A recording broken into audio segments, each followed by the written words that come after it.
Hello student, today we discuss the new topic from the ESR spectroscopy is the determination of G value.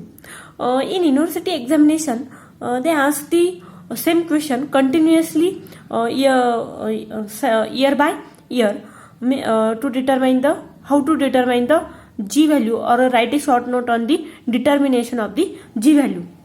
How to calculate G value? To calculate the G value, the best method is to measure the field separation between the center of unknown spectrum and that of the reference substance. म्हणजे आपल्याला काय करायचं आहे तर field separation कशामधलं calculate करायचं आहे तर centre of on the unknown spectrum. तुम्हाला ज्याची जी व्हॅल्यू कॅल्क्युलेट करायची अननोन स्पेक्ट्रमची जी अननोन सबस्टन्सची जी व्हॅल्यू कॅल्क्युलेट करायची आहे त्याच्या आणि रेफरन्स सबस्टन्स की ज्याची तुम्हाला जी व्हॅल्यू माहिती आहे त्या दोघांतलं फील्ड सेपरेशनच्या मदतीने आपण अननोन सबस्टन्सची जी व्हॅल्यू कॅल्क्युलेट करू शकतो. Means to measure the value of G the best method is to measure the field separation between the centre of unknown spectrum and that of reference substance whose the G value is known. The generally reference substance used in the ESR spectroscopy to measure the field separation is DPPH.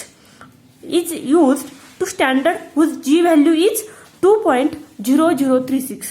DPPH ची G value किती आहे तर 2.0036 and with the help of this G value we calculate the G value of the unknown substance.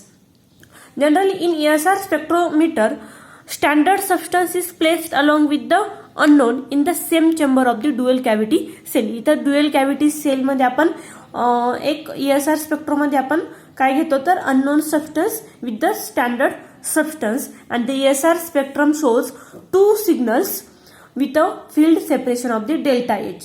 How to calculate from this delta H?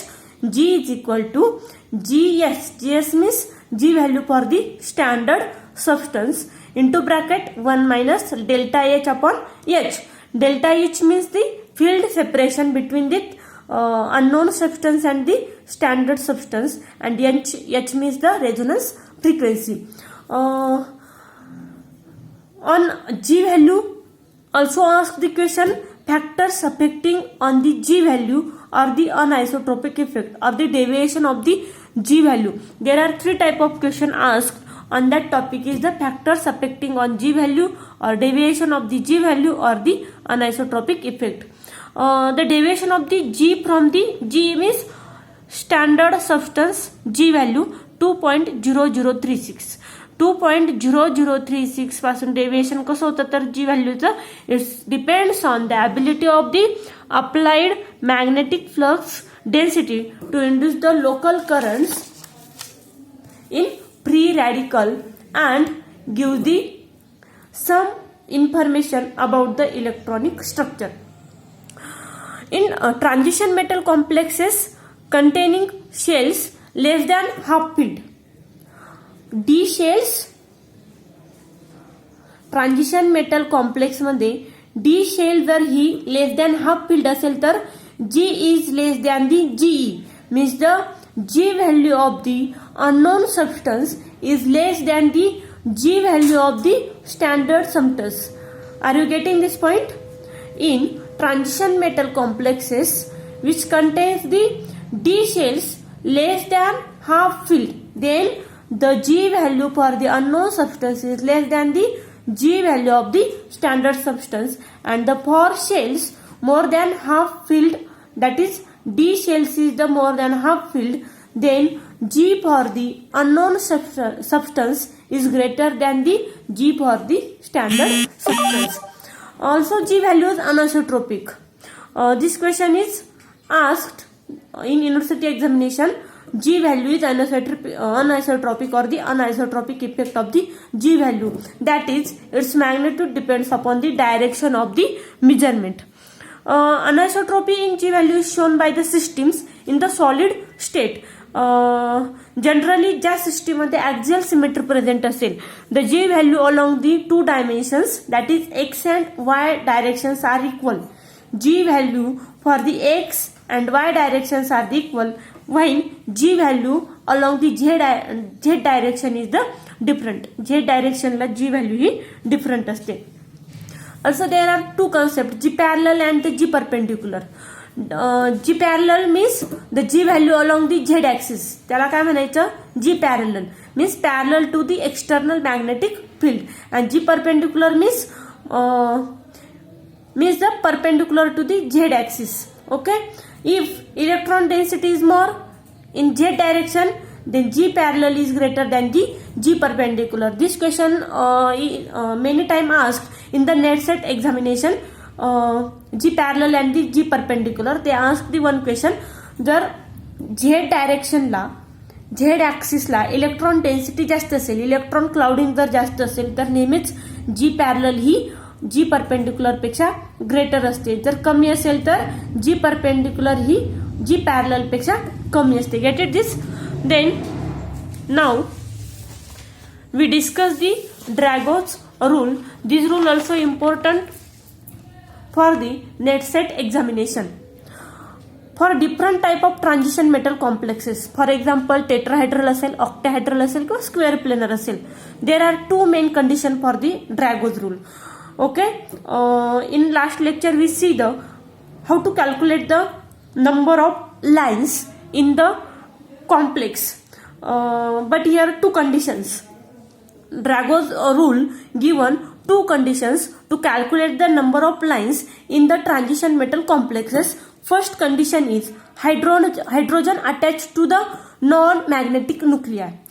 जर तुम्हाला active nuclei असेल complex मध्ये, जर 2 पेक्षा किंवा 3 पेक्षा किंवा एका ऍक्टिव्ह न्यूक्लियाला 2 न्यूक्लिया ऍक्टिव्ह अटॅच असतील तर तुम्हाला कसली स्प्लिटिंग कॅल्क्युलेट करायची आहे किंवा 2ni+ फॉर्म्युल्यामध्ये आपल्याला कोणत्या ऍक्टिव्ह न्यूक्लियाची स्पिन मेजर करायची आहे, तर हे कोण डिसाइड करतं? तर ड्रॅगोज रूल. तर कसं?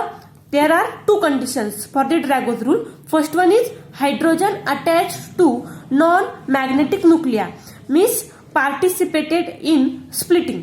जर हायड्रोजन हा नॉन मॅग्नेटिक न्यूक्लियाला अटॅच असेल म्हणजे नॉन ऍक्टिव्ह न्यूक्लियाला अटॅच असेल तर त्याची स्प्लिटिंग ही किंवा तो पार्टिसिपेट करतो स्प्लिटिंग मध्ये. Second condition, hydrogen attach to the magnetic nuclei. Hydrogen जर मॅग्नेटिक न्यूक्लिया म्हणजे ऍक्टिव्ह न्यूक्लियाला जर अटॅच असेल म्हणजे त्याची आय व्हॅल्यू कशी आली पाहिजे? 0 नाही पाहिजे. त्याची आय व्हॅल्यू कशी असेल? 1 असेल, हाफ असेल, 3/2 असेल. तर this hydrogen or this proton doesn't participate in splitting. These two conditions are most important for calculate the number of lines in the transition metal complexes. For example, आपण याच्यावरती एक example बघू. First is the copper NH342+. This copper is also active nuclei. Nitrogen is also active nuclei. And hydrogen is also active nuclei. तर आपण मग इथे hydrogen consider करायचा का? No, because this hydrogen is attached to active nuclei. Hydrogen हा active न्यूक्लियाला attach असल्यामुळे आपण इथे हायड्रोजनची this hydrogen is doesn't participate in splitting आणि त्याचा नंबर ऑफ लाईन्स कॅल्क्युलेट करताना आपण हायड्रोजन 2ni फॉर्म्युलामध्ये घ्यायचा नाही. The atomic number for copper is the 29 means it's electronic outer electronic configuration is 3d9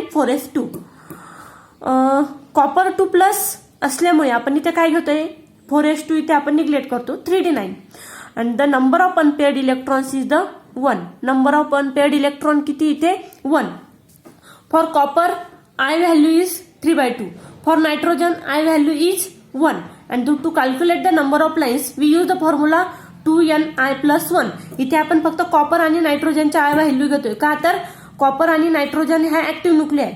hydrogen पण ऍक्टिव्ह न्यूक्लिया आहे, पण आपण आता ड्रॅगोज रूल बघितला त्याच्यामध्ये 2 कंडिशन आहे. Hydrogen attach to non magnetic nuclei आणि hydrogen attach to the magnetic Nucleya.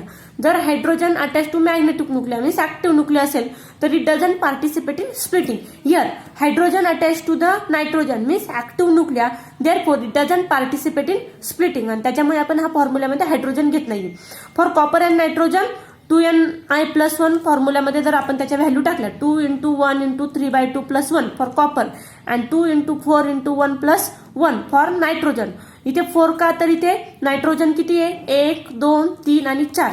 इथे 4 2n means 2 into 4 into 1 for the I value plus 1.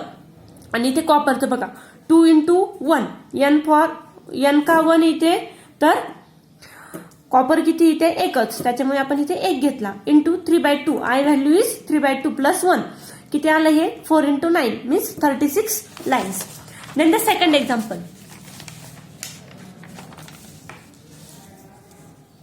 Second example is the copper H2O6 2+. Copper atomic number 29 3d9 4s2 same copper 2+ साठी किती येणार इथे 3d9. Unpaired electron किती इथे 1. आता बघा इथे जॉन टेलर डिस्टॉर्शन मुळे काय होणार आहे इथे हा जो OH2 आहे हे काय होतं इथे इलॉंगेशन होणार डिस्टॉर्शन होणार आणि त्याच्यामुळे इथे there are 2 sets of proton.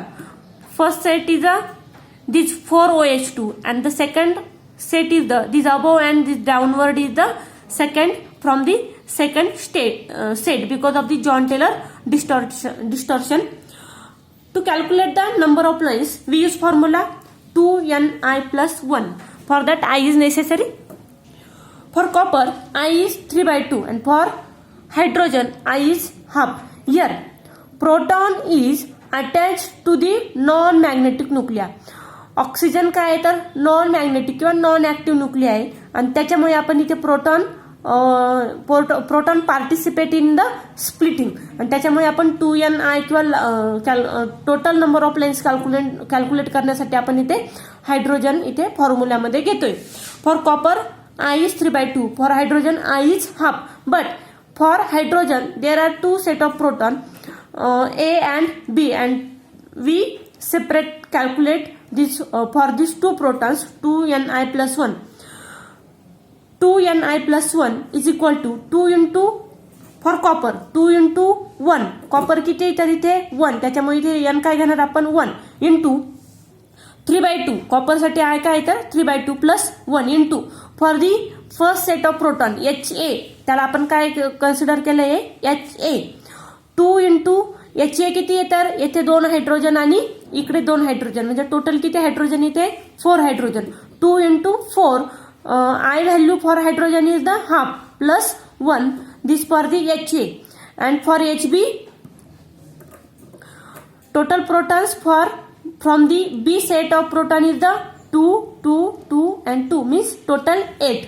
2 into 8 into I value is half plus 1 for the HB set. Means त्याचं कॅल्क्युलेशन केल्यानंतर काय येते तिथे 4 into 5 into 9 means the total 180 lines. Are you getting this point. Here unpaired electron is 1. जर इथे unpaired electron जर 2 असते तर आपल्याला इथे काय करावं लागलं असतं 180 into 2. जर इथे अनपेअर्ड इलेक्ट्रॉन 3 असते तर काय करावं लागलं असतं आपल्याला इथे 180 into 3. पण इथे अनपेअर्ड इलेक्ट्रॉन एकच असल्यामुळे फक्त याचे आपण काय ठेवतोय 180 lines. Okay, in next lecture we discuss about the Cramer's degeneracy. Today we stop here. Thank you.